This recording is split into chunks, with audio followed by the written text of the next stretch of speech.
Hello friends, मैं Rahul sir. काफ़ी student ये कहते हैं कि सर हमें मैथ नहीं समझ में आता है। क्या आपकी भी यही प्रॉब्लम है? आपको मैथ कठिन लगता है?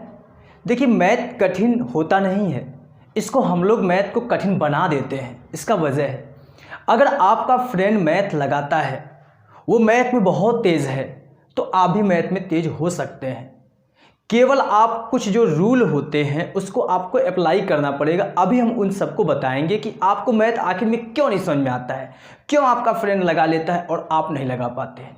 देखिए, सबसे पहले जिस भी आप चैप्टर को जाइए लगाने के लिए, मैथ का आप जो भी चैप्टर लगाना चाहें उसको आप अगर लगाने जा रहे हैं तो उससे संबंधित जितने भी फार्मूले बनते हैं उन सभी फार्मूले को आपको याद करना पड़ेगा। जो फ्रेंड आपका लगाता है, जो आपसे पढ़ने में तेज़ है, थोड़ा आप कभी उनसे चर्चा कीजिए और उनसे ये बात पूछिए कि आप कैसे मैथ लगा लेते हो, आप मैथ में इतना कैसे तेज हो, क्यों हमको नहीं समझ में आता है। तो आपको अगर मैथ नहीं समझ में आता है, इसका वजह आप हैं, क्योंकि आपको फार्मूला नहीं याद है, सूत्र नहीं याद है। अगर आपको सूत्र याद हो जाएगा जिस दिन, उस दिन से आपको मैथ समझ में आने लगेगा।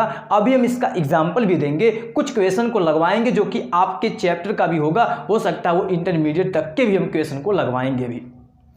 अगर आपको सूत्र याद रहता तो आप मैथ जरूर लगा लेते। अच्छा, उससे पहले हम आपको ये बताएंगे, जो बचपन में आप पढ़ते चले आए हैं, बचपन से जो मैथ पढ़ते चले आए हैं, जोड़ घटाना गुणा भाग, ये तो आपको आना ही चाहिए हर हाल में। भिन्नों का जोड़ हुआ, भिन्नों का घटाना हुआ, गुणा भाग हुआ, ये सब आपको आना चाहिए, तो मस्ट है।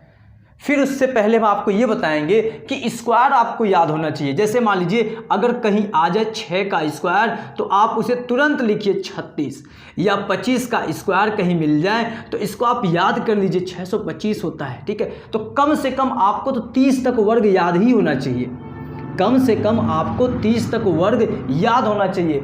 ये तो हम अपने कोचिंग पे जितने छोटे छोटे बच्चे हैं उनको भी याद करवा देते हैं, ठीक ना। जो 9th क्लास के बच्चे हैं उनको भी हम याद करवा देते हैं कि 30 तक आप वर्ग याद कर लो, और यहाँ तक कि उनको हम घन भी याद करवा देते हैं। कम से कम 20 तक आपको घन याद करना है, ठीक ना। ये तो हम कम से कम की बात कर रहे हैं, मतलब कम से कम आपको 30 तक जरूरी है याद करना, ठीक है। तो आपको भी वर्ग याद होना चाहिए, घन याद होना चाहिए, और जिस चैप्टर को आप लगाने जा रहे हैं उसका सूत्र याद होना चाहिए। अभी हम आपको बताते हैं कि आपको क्यों नहीं समझ में आता है। अभी देखिए, हम कुछ एग्जाम्पल देते हैं। यहाँ पे देखिए, आप देख सकते हैं कुछ हम क्वेश्चन को सॉल्व करवाए हैं। ये देखिए आपका इंटरमीडिएट का है, y इक्वल देखिए ये दिया है, इसका हम अवकलन किए हैं। क्या यहाँ पे किए हैं? अवकलन किए हैं। अब आप लोग सोच रहे होंगे ये सर कैसे अवकलन कर दिए डायरेक्ट यहाँ पे। देखिए, ये तो उनको समझ में जरूर आ रहा होगा जिनको फार्मूला याद है। ऐसे ही देखिए, ये आप पढ़े होंगे, इसको तो सब लोग पढ़े होंगे। यहाँ पे देखिए पहला नंबर दिया है 2x + 5, इसका होल स्क्वायर की है, और ये देखिए हम ये लिख दिए।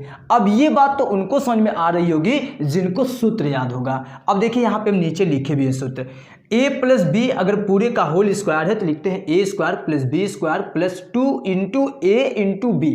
मतलब क्या है, यहाँ पे जो है ना उसका स्क्वायर, फिर यहाँ पे जो है उसका स्क्वायर, फिर +2 रहेगा, और फिर a और × b का गुणा कर देते हैं। देखिए a का स्क्वायर ये ऐसे लिख दिए। फिर अब यहाँ पे देखिए हम माने हैं इसे पहला, इसे दूसरा माने, तो पहले का स्क्वायर प्लस दूसरे का स्क्वायर प्लस 2 गुणे पहला गुणे दूसरा। सेम इसी फार्मूले पर ही हम ये लगाए हैं। देखिए पहले का स्क्वायर 2x का स्क्वायर 4x², और देखिए दूसरे का स्क्वायर ये हो गया, और फिर 2 × पहला × दूसरे का गुणा कर दिए।